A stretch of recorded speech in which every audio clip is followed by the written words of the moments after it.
ሃይ ጤና ይስጥልኝ ሰላም ነው እንዴት ናችሁ እንኳን ወደዚህ ቻናል መጣችሁ ስሜ ለምለም ይባላል ለዚህ ቻናል የመጀመሪያችሁ ከሆነ ሰብስክራይብ በማድረግ እንዲሁም የኖቲፊኬሽን በተኗን በመጫን ከዚህ በኋላ የምሰራቸውን ቪዲዮዎች እንድትከታተሉ እጋብዛችኋለሁ በዚህ ቪዲዮ ስለ ፓፓያ ሳሙና አሰራር አሳያችኋለሁ ፓፓያ እንግዲህ ስንመገበው በጣም ብዙ ጥቅሞችን በመስጠት ይታወቃል ከነዚህም ውስጥ ቫይታሚን ሲ በመስጠት በጣም ብዙ ፋይበር አለው ያ ፋይበር ደግሞ የዳይጀስቲቭ ሲስተማችንን ንጹህ እንዲሆን እንዲሁም ኮሌስትሮልን በመከላከል እንዲሁም ደግሞ የበሽታ የመከላከል አቅማችንን በማሳደግ ፓፓያ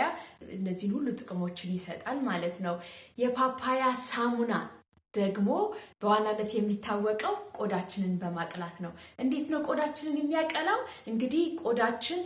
ሙሉ የሰውነታችን ውስጥ ኦርጋኖችን በመሸፈን ትልቁ የሰውነታችን ኦርጋን እንደሆነ ይታወቃል ሳይንስ ምንድነው የሚለው ቆዳችን በየ27 ቀኑ ራሱን ይተካል የሞቱ ሴሎች ቦታ በመልቀቅ አዳዲስ ሴሎች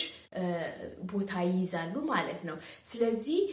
የምንጠቀመው ቆዳችንን ለማጽዳት የምንጠቀመው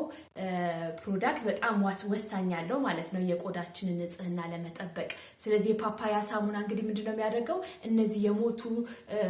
ሴሎችን በቀላሉ ማጽዳት እንድንችል እንዲሁም ደግሞ የሚፈጠሩ በቆዳችን ላይ የሚፈጠሩ የተለያዩ ቆሻሻዎችን በቀላሉ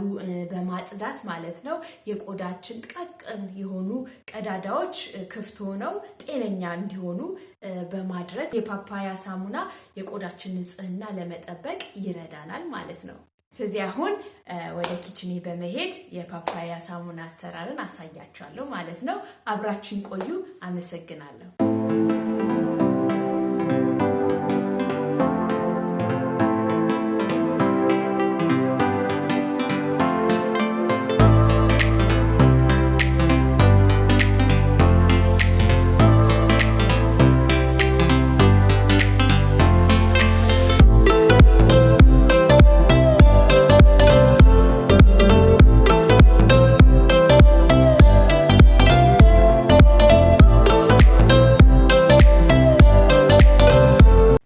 የፓፓያ ሳሙና ይሄንን ይመስላል ስለተከታተላችሁኝ በጣም አመሰግናለሁ ይሄንን ሳሙና ደግሞ ገዝታችሁ መጠቀም ከፈለጋችሁ lemlemcosmetics.com ብላችሁ ገብታችሁ